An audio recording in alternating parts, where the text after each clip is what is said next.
제가 어렸을 때 들었던 동화가 하나 있습니다. 이게 그냥 동네에서 들은 동화인지 학교 교과서에 나온 동화인지 그것까지는 기억이 안 나는데 아마 여러분도 다 아시는 이야기일 겁니다. 두 친구가 어느 날 산길을 가다가 곰을 만났다라는 이야기입니다. 가고 있는데 두 친구 중에 한 친구가 곰이 나타난 것을 먼저 발견했습니다. 그래서 그 친구가 얼른 나무 위로 올라갔습니다. 곰을 발견하지 못했다가 친구가 올라가는 걸 보고 그제서 둘러보니 곰이 가까이 온 것을 본 나머지 한 친구는 그냥 자리에 누워서 죽은 척을 했습니다. 그때 곰이 누워있는 친구에게 다가와 잡아먹을 줄로 알았는데 누워있는 친구 귀에다 대고 무엇이가 소곤소곤 말을 하고는 그냥 지나갔습니다. 그러자 나무에 올라가 있던 친구가 내려와서 그 누워있던 친구에게 물어봅니다. 친구야, 곰이 뭐라고 하던데 도대체 뭐라고 말했냐라고 묻습니다. 그러니까 그 친구가 대답하기를 곰이 말하기를 친구를 버리고 가는 사람하고는 사귀지 말라고 했어 라고 했다고 합니다. 이 이야기의 핵심은 아마도 우정 또는 의리 또는 동료애를 강조하는 것 같습니다. 저는 그 이야기를 들었을 때 어린 시절부터 그 이야기의 주제, 그 이야기의 핵심과는 상관없이 그저 곁가지로 하나의 정보를 얻었습니다. 상당히 오랜 기간 동안 그 정보가 옳은 정보, 바른 정보인 줄 알았는데 나중에 알고 보니까 잘못된 정보였습니다. 제가 그냥 홀로 그 이야기에서 이런 거구나 라고 알고 있었던 정보가 뭐냐면, 자, 곰을 발견한 친구가 나무 위에 올라갔어요. 나중에 곰을 발견한 친구가 미처 나무 위에 올라갈 새가 없으니까 그저 누워 있었어요. 그래서 제가 터득한 게 뭐였냐면 곰을 만나면 나무 위로 올라가면 사는구나. 반대로 얘기하면 곰은 나무를 올라가지 못하는가 보구나.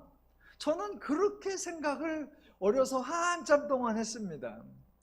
곰을 만나면 나무 위로 올라가자. 곰은 나무를 못 올라오는가 보다. 잘못된 정보죠. 나중에 보니까 곰이 나무를 얼마나 잘 타는지 호랑이도 나무를 잘 타고요.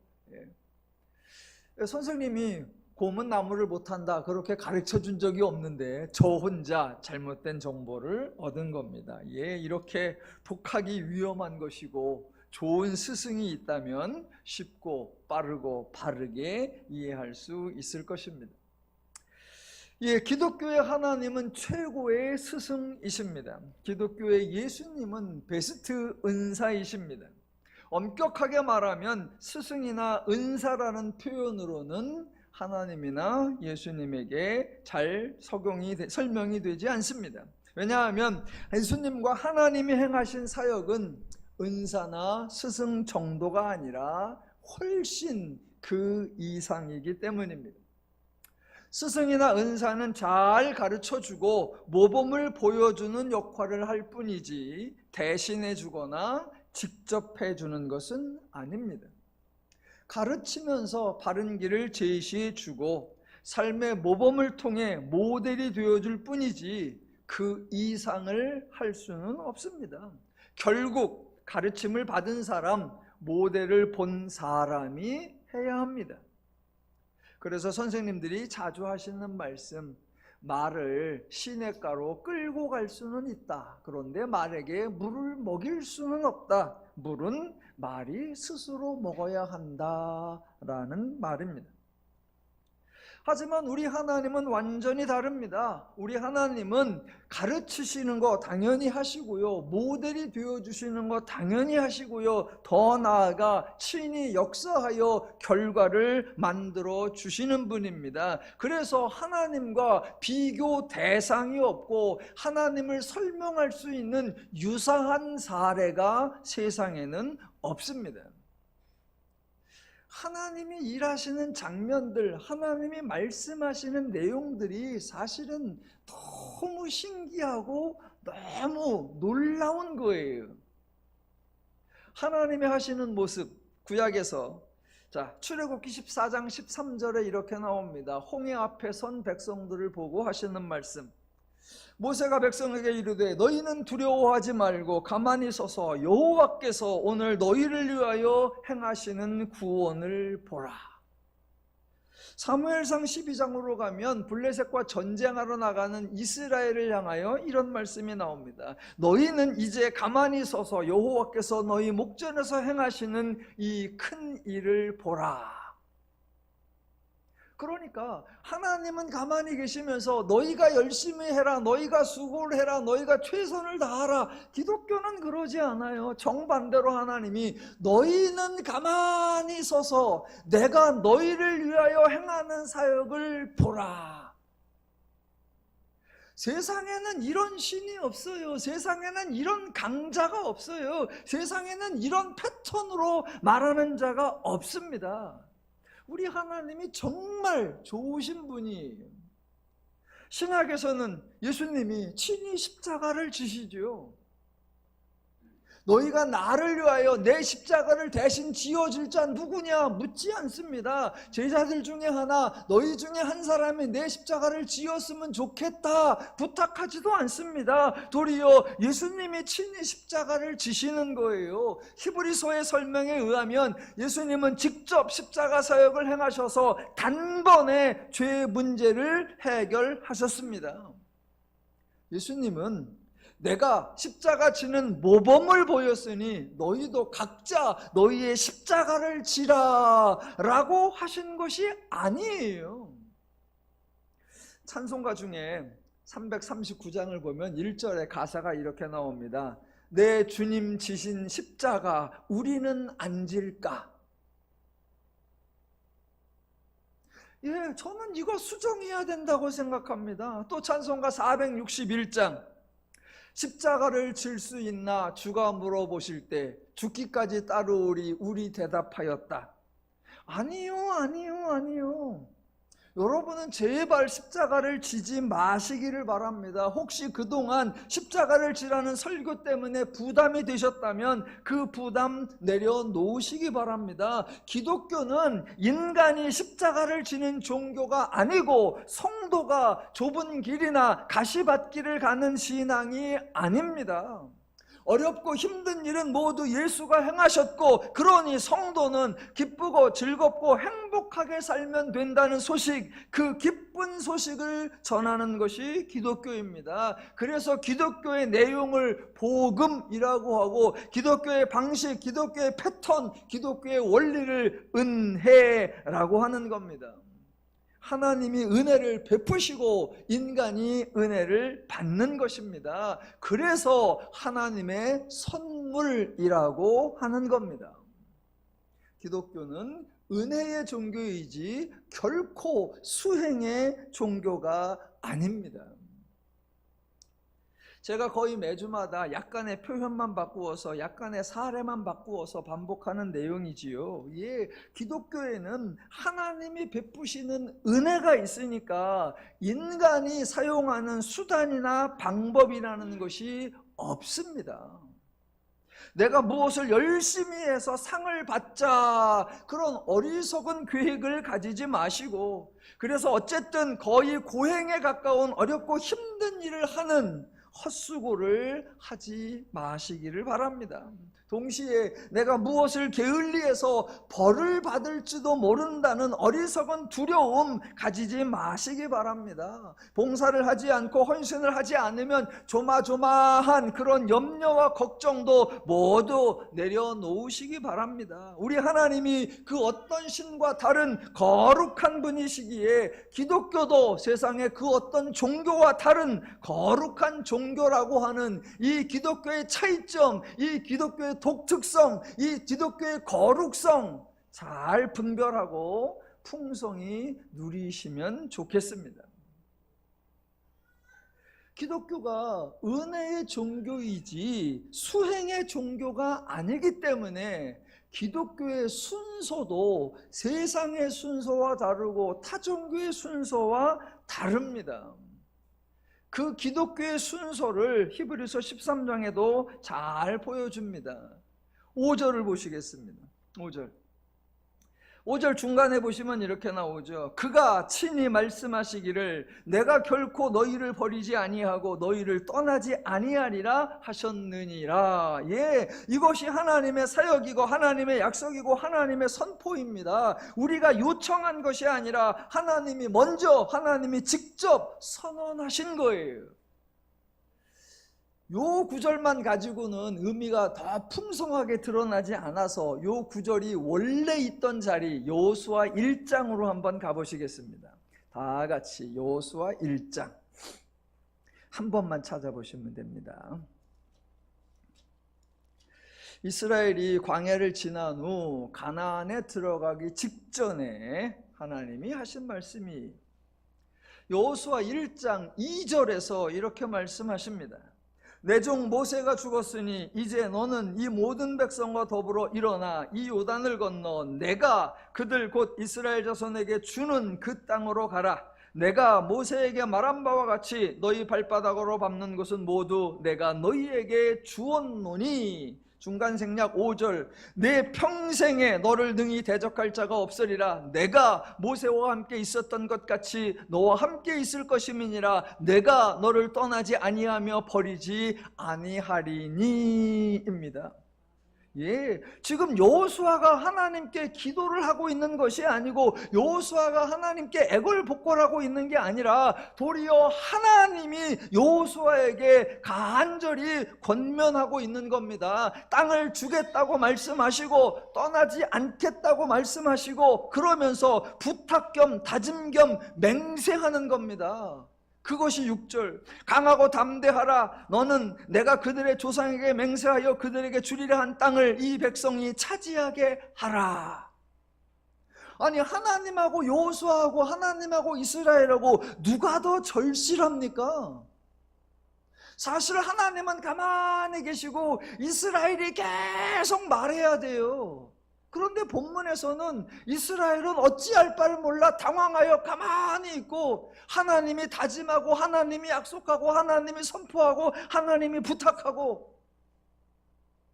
여러분, 저와 여러분이 익숙한 장면인데 세상에는 이런 패턴이 없습니다. 세상에는 이런 대화가 없어요. 세상에서 이렇게 표현하는 강자, 이런 신은 없습니다.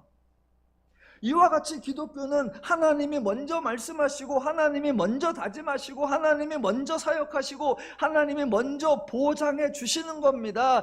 그러면 그 다음에 여호수아가 말할 수 있는 거예요. 그게 10절. 이에 여호수아가 그 백성의 관리들에게 명령하여 이르되 11절 중간 사흘 안에 너희가 이 요단을 건너 너희 하나님 여호와께서 너희에게 주사 차지하게 하시는 땅을 차지하기 위하여 들어갈 것임이니라 하라. 예, 하나님이 말씀하시고 하나님의 다짐해 주니까 이에 여호수아가 그 하나님의 말씀을 다시 말할 수 있는 거예요. 이 순서 이어야 합니다. 기독교는 이 순서 이어야 하고 만약 이 순서가 바뀌어 버리면 그것은 절대로 기독교가 아닙니다. 이 여호수아서에 나오는 이 순서가 오늘 히브리서에서도 그대로 나오는 거예요. 그래서 5절에 먼저 그가 친히 말씀하시기를 내가 결코 너희를 버리지 아니하고 너희를 떠나지 아니하리라 하셨느니라 라가 나오고 그 다음에 6절 그러므로 우리가 담대히 말하되 주는 나를 돕는 이시니 내가 무서워하지 아니하겠노라. 사람이 내게 어찌하리요 하노라. 예, 이 순서입니다. 6절은 사람의 다짐이 아니고 사람의 각오가 아니에요. 사람들의 기도도 아니고 사람들의 부탁도 아니에요. 5절에 하나님이 선포하시니까 6절에 성도들의 고백이 나오는 거예요. 고백이나 간증은 타종교에서는 볼 수 없는 기독교의 독특한 거예요. 고백이나 간증. 고백이나 간증이 어떻게 진행됩니까? 아, 하나님이 이렇게 나에게 하셨습니다. 하나님의 사역이 소개되고 그 다음에 그 하나님의 사역으로 인해 자신이 받은 은혜가 소개되는 거예요. 만약 하나님이 먼저 행하신 사역이 없다면, 만약 하나님이 베풀어 주신 은혜가 없다면 기독교에서 고백이나 간증이 불가능해요.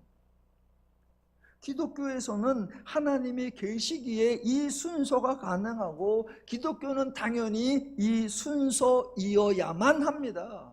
하나님이 먼저 역사하시고 그래서 은혜를 받은 자가 그 은혜에 대하여 고마워하고 감사하며 이건 하나님의 은혜입니다 라고 고백하는 이 순서, 이 패턴, 이 과정이어야 하는 거예요. 일반인들이 사실은 전혀 기독교의 특징이 아닌데 마치 기독교의 특징인 것처럼, 기독교의 상징인 것처럼 기독교에 관련된 종교 행위, 영화 같은 데에 자주 나오는 거, 그게 뭐냐면 고해예요. 고해성사. 복음서에 보면 예수님 이전에 침례 요한이 먼저 얘기했죠. 회개하라 천국에 가까웠느니라. 회개를 말했습니다. 예수님께서 마귀의 시험을 이기시고 나서 회개하라 천국에 가까웠느니라 라고 선포하셨고, 또 예수님께서 내가 의인을 부르러 온 것이 아니요 죄인을 불러 회개시키러 왔노라 라고 하셨고, 사도행전에서 복음을 전하던 사도들도 너희가 회개하고 돌이켜 너희 죄 없이 함을 받으라 라고 회개를 강조한 적이 여러 번 있습니다. 그랬더니 기독교의 상징이 회개, 기독교의 상징이 고해성사가 되어버렸습니다. 이거 아주 심각한 오해입니다. 기독교는 고백하는 종교이지 고해하는 종교가 아니에요. 자, 보세요. 사람들은 고백은 매우 어색해해요. 신앙 고백은 매우 어색해합니다. 대신 고해는 눈물을 흘리면서 합니다. 왜 그러냐? 고해가 죄인들의 사고방식에 딱 들어맞기 때문이에요. 자, 어떤 사람이 교회를 하러 갑니다. 그래서 성당을 찾아가서 신부님 옆에 가서 내가 고해를 해결해야 되겠다. 그리고 거기 가서 자신의 잘못들을 이렇게 저렇게 말을 합니다. 그러면 사람들이 그 장면을 매우 거룩하게, 매우 고귀하게 봐요. 저 사람이 자기의 잘못을 인식했구나. 더 나아가 자기의 잘못을 인정하고 있구나 라고 생각해요. 감춰둘 수도 있는데, 덮어둘 수도 있는데, 고해 또는 회개를 하는 걸 보니까 저 사람이 자신의 행동에 대해서 반성하고 뉘우치는 태도를 보여주고 있구나, 새로워지려는 간절함을 표현하고 있구나, 매우 용기가 있구나 라고 생각해요. 그래서 고해나 회개를 하는 그런 태도, 그런 자세를 보여주면 이 사람이 최소한 염치가 있구나, 이 사람이 그래도 아직 양심이 있구나, 저렇게 한다면 그래 선처를 받을 만하다라고 생각을 해요. 그런데 여러분, 고백은 매우 어색해합니다. 왜 어색해하냐? 고백은 전혀 죄인답지 않기 때문이에요. 저 여러분이 고백을 한다고 해봅시다. 자, 먼저 뭘 하려고 한다? 하나님이 행하신 이 일을 말해요. 하나님이 역사하셨다, 하나님이 일하셨다, 하나님이 구원하셨다, 그래서 하나님이 나에게 은혜를 주셨다. 그러면 나는 하나님의 은혜를 받았다라는 거예요. 제가 여러분 앞에서 신앙 간증 고백을 한다고 합시다. 하나님이 저를 사랑하셔서, 하나님이 저를 위해 십자가를 주셔서, 하나님이 저에게 큰 복을 주셔서 제가 하나님에게 큰 은혜를 받았습니다 라고 말하면 여러분이 은혜를 어떻게 받으셨어요? 라고 물어볼 거란 말입니다. 그러면 제가 그냥이요? 아니, 은혜를 받으려고 무엇을 하셨습니까? 라고 사람들이 물어볼 거예요. 그러면 대답이 뭐예요? 아무것도 한 게 없습니다. 저는 안 했고 하나님이 역사하셨습니다. 나는 아무것도 안 했고 하나님이 은혜를 주셨습니다. 그러면 사람들이 뭐라고 합니까? 저게 뭐야? 아니, 뭔 사람이 저렇게 뻔뻔해? 결국 자기는 아무것도 안 하고 모든 것을 공짜로 받았다는 거잖아. 완전 날강도네. 이렇게 느껴요. 자기가 막 고해하면서 회개하면서 참회하고 그러면, 야, 저 사람이 진솔하다. 야, 저 사람이 반성한다. 야, 저 사람이 자세가 됐네. 긍정적으로 생각해주고, 아무리 둘러봐도 제가 한 건 없는 것 같고요. 바라지도 원하지도 기대하지도 않았는데 불쑥 은혜가 와서, 불쑥 하나님의 선물이 와서, 불쑥 하나님의 복이 와서 제가 지금 그것을 만끽하며 살고 있습니다. 저는 아무것도 한 게 없습니다. 이 말을 하자니 괜히 민망하고, 괜히 싸가지가 없는 거 보이고, 괜히 얌체 같고, 괜히 도둑놈 같고. 예, 그래서 사람들이 속으로는 고백하고 싶어도 겉으로는 다 고해하는 척, 고해가 적절하다라고 생각합니다. 이게 전형적인 죄의 원리, 죄의 방식이에요. 이 죄의 방식이 아주 치사하고 아주 야비하고 아주 비열하고 아주 잔인한 거예요. 여러분이 영화 같은 걸 보면, 깡패 영화에, 느와르 영화에 이런 장면이 나오죠. 강자와 약자가 있습니다. 그러면 약자가 강자 앞에 가서 선처를 바래요. 한 번만 자비를 베풀어 달라고, 한 번만 기회를 더 달라고 막 비굴하게 이게 막 구해요. 그러면 강자가 딱 일어서서 하는 말, 내 가랑이 사이로 지나가라, 그럽니다. 왜 그럽니까? 약자면 약자라는 것을 인정하고, 약자면 약자답게 굴어라 라는 거예요. 이것이 영화에서 조금 과장된 형태이지만 사실은 일상에서 대부분의 강자와 약자의 관계에서 늘 나타나는 현상이고, 종교에서는 그게 회개 또는 고해로 표현되는 거예요. 여러분, 죄인들이 얼마나 어이가 없냐면, 자, 영화에서 깡패 강자가 약자에게 가랑이 사이로 지나가라 라고 하면 그거 잔인하다, 그거 비인격적이다, 그래서 약자가 실제로 가랑이 사이로 지나가면 너무나 비굴하고 비참하다 라고 여깁니다.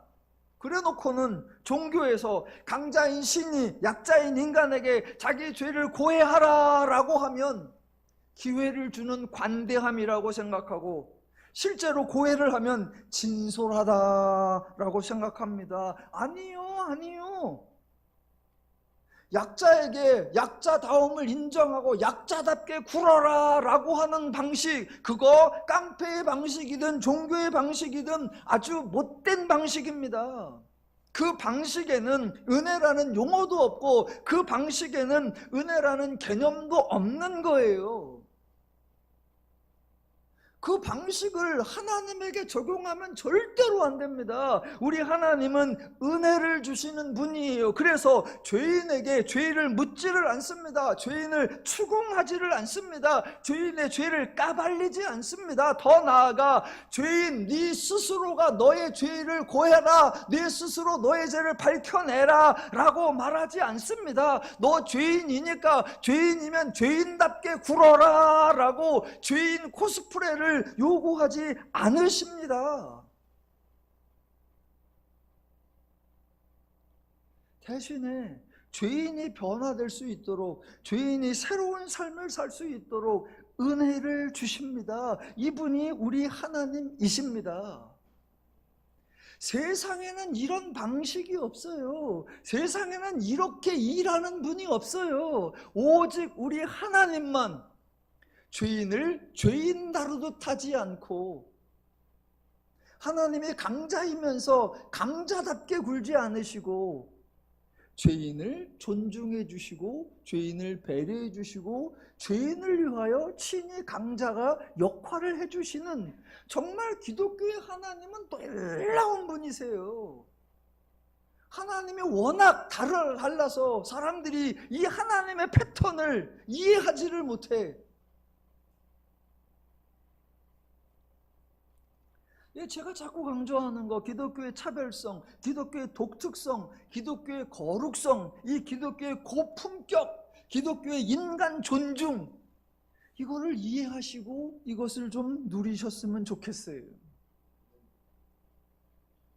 그 설명이 오늘 본문 9절에 나오는 거예요. 9절 읽어보면 이렇게 되어 있죠. 여러 가지 다른 교훈에 끌리지 말라. 마음은 은혜로서 굳게 하며 아름답고 음식으로서 할 것이 아니니 음식으로 말미암아 행한 자는 유익을 얻지 못하느니라. 예, 하나님이 먼저 역사하시고 그 다음에 인간이 반응하는 순서, 이 순서라면 기독교의 복음이고 이 순서가 아니라면 다른 교훈입니다. 하나님의 은혜라고 고백하는 것이 아니라 자신의 잘못을 반성하고 개과천선하고 싶다라는 고해라면 그건 다른 교훈이에요. 하나님의 은혜가 아니라 자신의 수고의 대가라고 하면 그건 다른 교훈이에요. 기독교는 뭐다? 하나님이 일하셨고 하나님의 은혜입니다. 나는 하나님의 은혜를 받은 겁니다 라고 고백하는 거예요. 하나님의 은혜를 주셨다는 게 복음이고 내가 은혜를 받았다는 게 고백이에요. 그게 아니라면 다른 교훈이에요. 다른 교훈은 세상에서는 아주 유용하지요. 교훈이니까 나름 일리가 있고 나름 설득력이 있고 적절한 내용이고 바람직한 수단과 방법으로 활용될 수 있습니다. 대신 다른 교훈의 민낯을 알아야 하지요. 기독교의 복음에는 하나님이 계십니다. 그 하나님은 일하시는 분이기에 은혜를 주시는 분입니다. 하지만 다른 교훈, 세상에서 좋다고 하는 교훈에는 하나님이 없습니다. 하나님이 없으니까 인간만 있죠. 그러면 누가 일해야 한다? 오직 인간이 일해야 합니다. 전적으로 인간이 일해야 하는 거예요. 인간이 일하는 것은 당연한데 일한다고 해서 결과가 보장되어 있는 것은 아닙니다. 아무리 노력을 했어도 아무리 수고를 했어도 아무리 땀을 흘렸어도 그만큼 결과를 얻을 수 있을지는 아무도 장담할 수 없습니다. 그렇다고 수고나 노력을 하지 않을 수도 없고 수고나 노력을 한다고 반드시 열매를 얻을 수 있는 것도 아니고 아주 진퇴양난이에요. 그래서 사람들이 뭐라고 합니까? 세상 사람들이 자주 하는 말, 여러분도 들어보셨죠? 인생은 운칠기삼이야. 10가지가 다라면 그 중에 운이 7이고 기술, 실력, 노력이 3이라는 거예요. 아니 세상은 어렸을 때부터 지금까지 노력해라, 최선을 다하라, 부지런해라, 일해라, 열심히 내라 그렇게 노력을 강조하는데 노력이 차지하는 비중이 겨우 3이에요. 겨우 3밖에 되지 않는다고 노력을 등한시할 수도 없습니다. 와, 운이 차지하는 비중이 자그마치 7이에요. 그런데 운은 인간이 어쩔 수 없습니다. 운을 끌어올 수 있는 방법이 없고 운을 어떻게 달래볼 수 있는 방법이 없어. 운은 말 그대로 그냥 운이야. 운을 어찌할 수가 없어. 그래서 사람들이 또 뭐라고 한다? 인생은 복불복이야. 아니 노력은 내가 더 많이 한 것 같은데 복은 저 사람이 더 받은 것 같아. 그러니까 심통이 나고 짜증이 나고 불평이 나고. 그렇다고 어디다 대고 하소연할 수도 없고. 세상에서는 그렇게 사는 거예요. 다른 대안이 없으니까 혹시라도 그 운이 나한테 오기를 기대하면서 바라면서 사는 거예요. 그게 다른 교훈의 특징이에요. 내가 최선을 다해야 한다. 그러나 내가 최선을 다한다고 보장되어 있는 거 아니다. 내가 최선을 다한 만큼 운이 온다는 것도 아니다. 최선을 안 할 수는 없는데 결국은 운칠기삼이고 더 나아가 복불복이요. 지금 히브리서 기자가 다른 교훈을 비난하려고 하는 게 아닙니다. 노력의 의미와 가치를 폄하하려고 하는 것도 아니고 헌신과 충성을 비웃으려는 것도 아닙니다. 다른 교훈도 교훈이니까 나름 의미가 있습니다. 대신 기독교에서는, 복음에서는, 하나님과의 관계에서는, 신앙에서는, 믿음 생활에서는 다른 교훈의 원리를 적용하지 말라라는 겁니다. 왜요? 다른 교훈에는 하나님이 없지만 복음에는 하나님이 계시기 때문입니다. 그래서 다른 교훈에서는 인간이 열심히 노력을 하는 걸 강조해요. 그런데 하나님과의 관계에서 하나님의 은혜를 받아내려고 인간이 열심히 수고하는 것을 기독교에서는 헛수고다라고 합니다.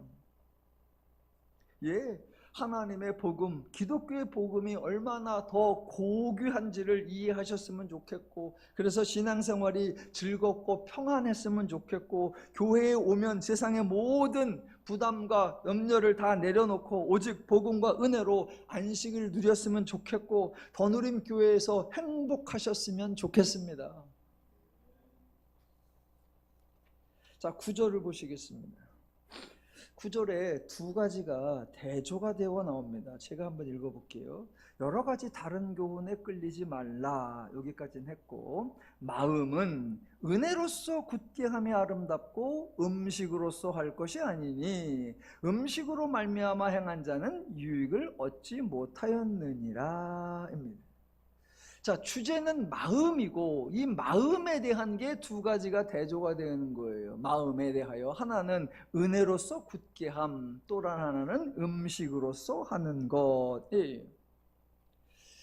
자, 지금 달랑 마음 하나만을 말하는 것이 아니라 마음으로 대표되는 인간의 삶에 대한 내용입니다. 자, 마음에 대하거나 인간 삶에 대한 거거나, 자, 이런 것을 대할 때에 기독교가 이것을 바라보는 관점과 세상이 이것을 바라보는 관점은 본질적인 차이, 근본적인 차이가 난다는 것을 꼭 분별하셔야 합니다. 자, 마음이라고 본문에 나왔으니까 마음으로 한번 설명을 해보겠습니다. 세상은 마음이 그냥 마음인 줄로, 사람이 태어날 때 가지게 된 마음 그대로라고 생각합니다. 마음 자체는 처음부터 지금까지 또 앞으로도 그대로다라고 생각합니다. 마음은 그냥 그대로이고 중요한 것은 이 마음을 어떻게 관리하느냐, 이 마음을 어떻게 다스리느냐, 이 마음을 어떻게 활용하느냐에 달렸다라고 생각합니다. 그래서 마음 훈련, 마음 가꾸기, 마음 먹기, 그런 표현을 사용하는 거예요. 마음 자체는 전혀 문제가 아닌데 사람이 마음을 어떻게 활용하느냐에 따라 모든 것이 달라진다. 그래서 사람들이 하는 말, 마음을 곱게 써라, 마음을 진정시켜라, 마음을 내려놓아라, 마음을 단단히 하라, 이런 표현들을 사용하는 거예요. 그런데 기독교는 마음 자체가 문제다라는 겁니다. 하나님이 원래 창조했을 때의 마음이 아니라 마음이 바뀌었다는 겁니다. 마음 자체가 바뀌었다. 조금 변한 것이 아니라 완전히 달라졌다. 성경의 표현으로 하면 마음이 부패하여졌다라는 거예요. 정말 적절하지 않은 비유지만 이해를 돕기 위하여 억지로 간단하게 한번 예를 들어본다면, 자, 여러분, 여기 컴퓨터가 하나 있습니다. 컴퓨터.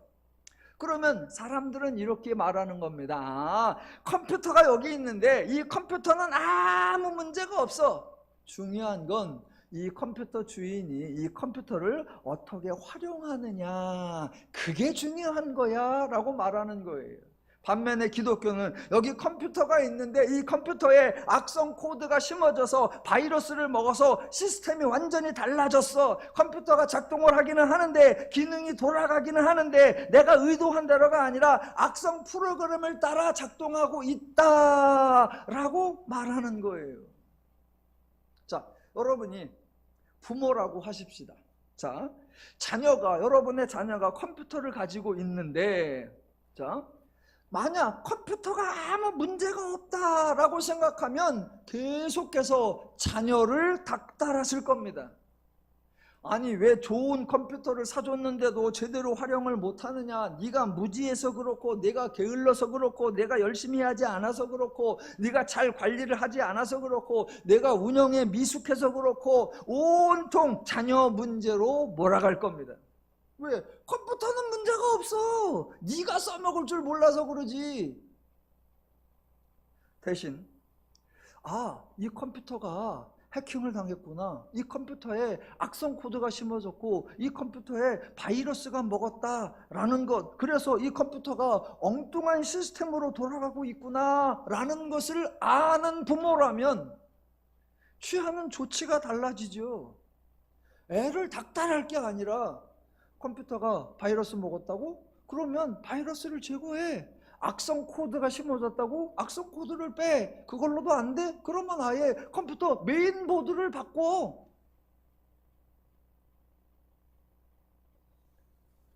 예, 가장 중요한 게 상황 파악이에요. 하나님은 인간이 타락했다, 인간이 죄인이 되었다, 인간이 변질이 되었다, 그러니까 인간을 죄로부터 구원해야 하는구나, 그 조치를 취하는 거고, 세상은 인간은 문제가 없어, 인간이 마음을 잘못 쓰고 있고 인간이 악한 생각을 해서 그래, 그러니까 네가 마음을 새롭게 먹어, 그렇게 가는 거예요. 세상에서는, 타종교에서는 인간의 본질을 문제 삼은 적이 없습니다. 제가 그냥 짧은 지식에 아마 인간은 어떤 존재인가, 이거에 대하여 가장 심각하게 생각해 본 내용이 저는 성선설이냐 성악설이냐 이거인 것 같아요. 인간은 원래 선하게 태어나는 거야, 악하게 태어나는 거야?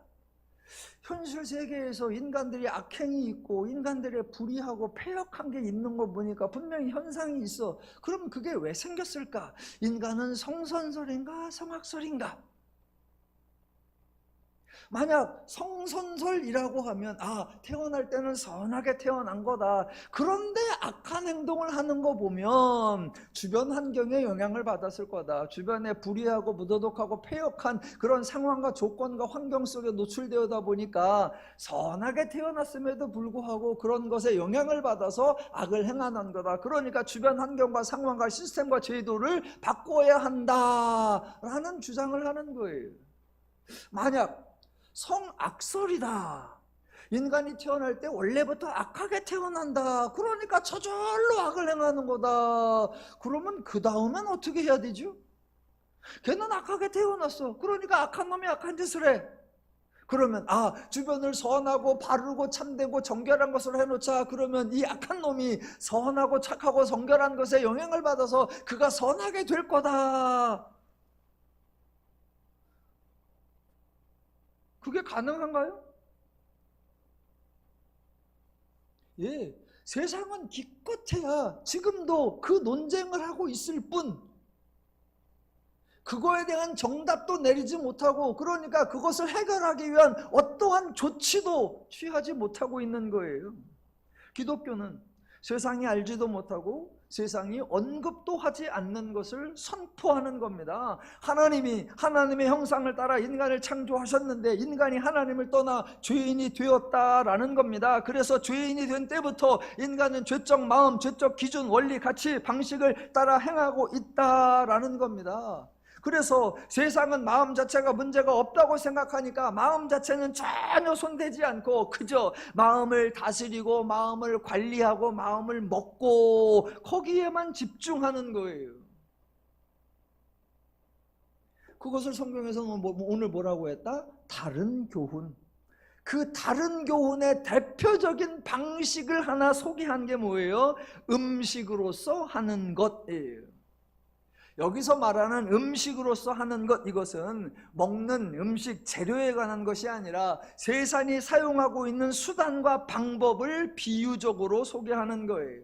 세상의 대부분의 종교에는 여러 가지 규율들이 있습니다. 무엇을 하라, 무엇을 하지 마라인데 그냥 단순하게 하라 하지 마라가 아니라 이렇게 하면 무엇이 좋아진다, 이렇게 하지 않으면 무엇이 망가진다라는 식의, 이렇게 하면 몸을 만들 수 있고 이렇게 하면 삶을 만들 수 있다라는 수단이고 방법론이죠. 대표적인 게 정결한 음식을 먹어야 몸이 건강해지고 육체가 건강해져야 정신이 건강해지고 정신이 건강해져야 삶이 건강해진다, 이런 주장들이에요. 세상은 이 패턴을 계속 반복하는 거예요. 복음서에도 이 패턴이 나오잖아요. 하나님을 섬긴다고 하는 유대교가 이 패턴을 사용했습니다. 그래서 마태복음 15장에 보면 바리새인과 서기관들이 어느 날 예수님께 찾아와서 시비를 겁니다. 그 내용이 뭐냐? 당신의 제자들이 어찌하여 장로들의 전통을 범하나이까? 떡 먹을 때에 손을 씻지 아니하나이다, 이거예요. 음식에 관한 거, 정결에 관한 거. 부정한 손으로 음식을 먹으면 부정하여진다라는 겁니다. 좋아요. 그러면 손을 씻어서 정결한 손으로 음식을 먹으면 괜찮은가요? 아니요. 정결한 손으로 부정한 음식을 먹으면 부정하여진다라고 합니다. 그러면 정결한 손으로 정결한 음식을 먹으면 괜찮은가요? 아니요. 정결한 손으로 정결한 음식을 먹어도 부정한 사람들과 함께 먹으면 부정하여진다라고 합니다. 좋아. 그러면 정결한 손으로 정결한 음식을 정결한 사람들과 함께 먹으면 괜찮은가요? 아니요. 정결한 손으로 정결한 음식을 정결한 사람들과 먹어도 부정한 장소에서 먹으면 부정하여진다라고 합니다. 끝이 없습니다. 마치 정결해지지 못하도록 막고 있는 것 같습니다. 정작 그들에게는 정결해질 수 있는 방법은 없습니다. 자기들이 정결하게 해주지도 않으면서. 그래서 예수님이 그들에게 아주 통쾌하게 한 말씀 하셨죠. 마태복음 15장 17절, 입으로 들어가는 모든 것은 배로 들어가서 뒤로 내배려지는 줄을 알지 못하느냐? 입에서 나오는 것들은 마음에서 나오나니 이것이야말로 사람을 더럽게 하느니라. 문제는 마음인데 마음은 전혀 손도 안 대고 그 마음으로 들어가고 그 마음으로 나가는 이것만 언급하니까 꽝이다. 예수님의 이 말씀은 2000년 전에 있었던 유대교인들에게만 하신 말씀이 아니라 지구상에 있는 모든 종교인들, 아직도 이런 수단과 방법으로 인간이 새로워질 수 있다고 주장하는 허당한 사람들에게 하시는 말씀이에요. 아주 간단하게 요약하면 해도 안 되는 거 하느라고 애쓴다. 그걸 헛수고라고 한다. 해봐 되나? 만약 예수님이 거기까지만 하셨다면 예수님은 지적질만 하신 거예요. 대안도 없으면서 괜히 부정적인 태도만 보이신 겁니다. 하지만 기독교는 그렇게 소극적인 종교가 아니고 기독교는 그렇게 부정적인 종교가 아닙니다. 기독교는 다릅니다. 그래서 예수님이 십자가와 부활 사역을 행하심으로 인간의 존재 자체를 죄인에서 의인으로 변화시켜 주시고 인간의 죄의 마음과 원리에서 하나님의 마음과 원리로 바꾸어 주시는 겁니다. 그래서 오늘 본문에 뭐라고 나온다? 마음은 은혜로서 굳게함이 아름답고. 세상은 온통 음식으로서 이런 규정 저런 규정 이런 명령 저런 법으로 합니다. 그런데 결론이 뭐다? 음식으로서 할 것이 아니니 음식으로 말미암아 행한 자는 유익을 얻지 못하였느니라. 지금도 허다한 종교에서 심지어는 기독교에서도 이런 방식 저런 수단을 계속 사용합니다. 아니요. 기독교는 은혜라고 하면 되는 거예요. 자, 마지막으로 7절과 8절을 보겠습니다. 자, 7절을 읽어보시면 하나님의 말씀을 너희에게 일러주고 너희를 인도하던 자들을 생각하며 그들의 행실의 결말을 주의하여 보고 그들의 믿음을 본받으라. 와, 이 구절에 익명의 사람들이 등장합니다. 그동안 히브리서에는 한 번도 등장하지 않았었는데 익명의 사람들이 등장해요. 하나님의 말씀을 너희에게 일러주고 너희를 인도하던 자들.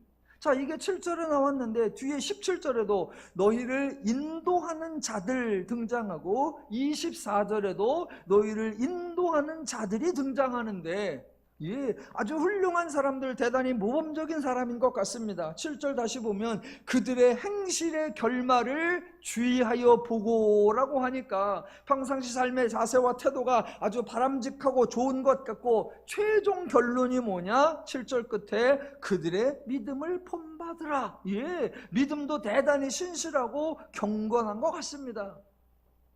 그런데 여러분, 제가 히브리서 하는 내내 뭐라고 했죠? 기독교에는 모범적 사례를 제시하지 않습니다. 어떤 인간을 모델로 제시하지 않습니다. 누구를 닮으라, 누구에게 배우라, 누구를 본받으라 그렇게 말하지 않습니다 라고 했는데 히브리서 마지막 13장 7절에 와서는 그들의 믿음을 본받으라. 그럼 질문, 여러분 이 사람들이 누구일까요?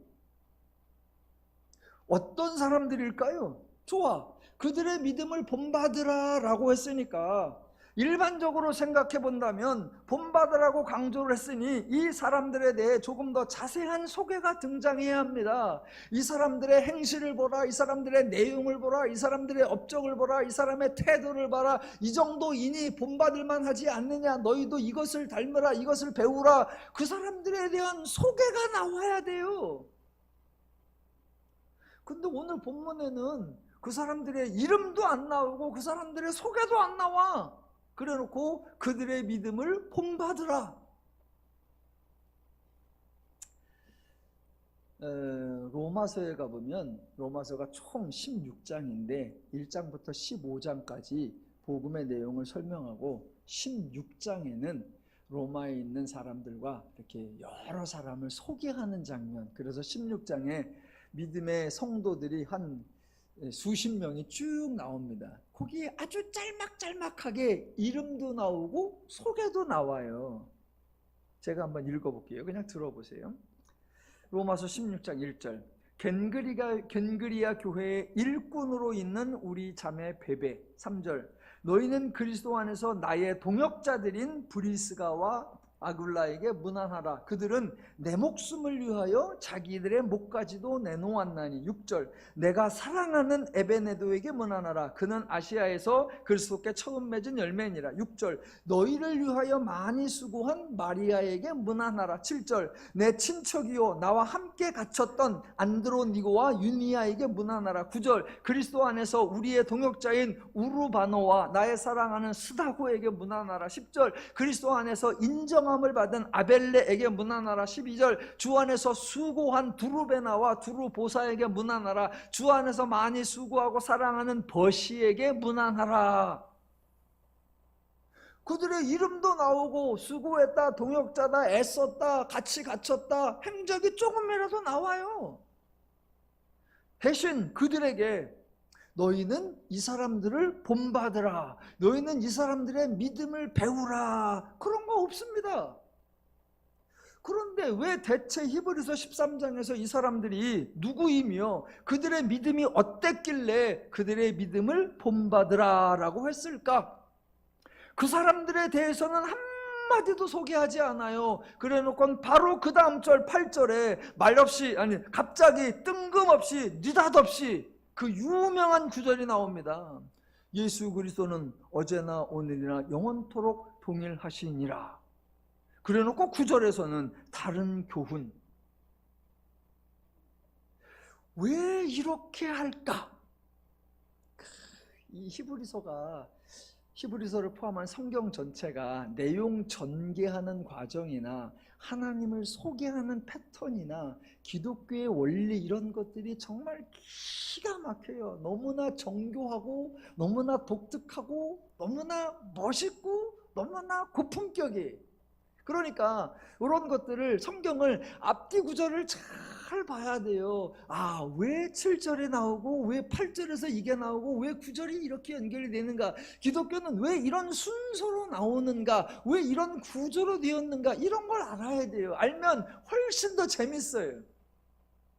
그런데 제가 좀 안타까워하는 게 우리는 이런 흐름을 잘 생각을 안 해. 그저 유명한 구절을 하나 딱 띄어서 외워버려요.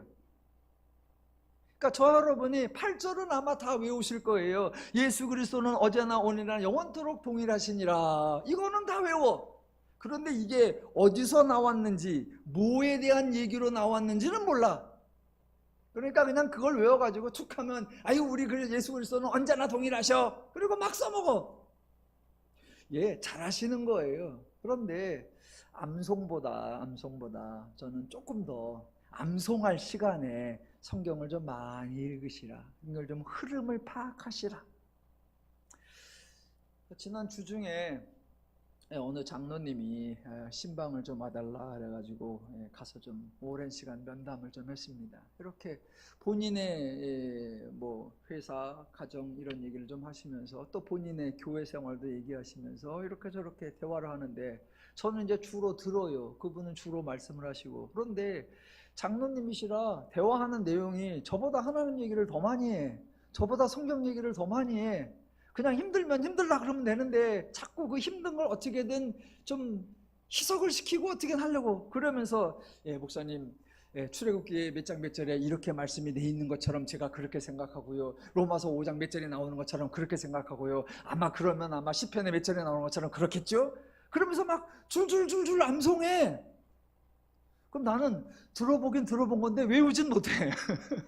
근데 그분은 다 외워가지고 막 그래. 막 그러시다가 한 번은 한 구절을 막 외우더니 이런 말씀이 있잖아요. 이거 어디 나오죠? 어디 나오더라? 나오긴 했는데 예, 암송만 다 해가지고 막 그래.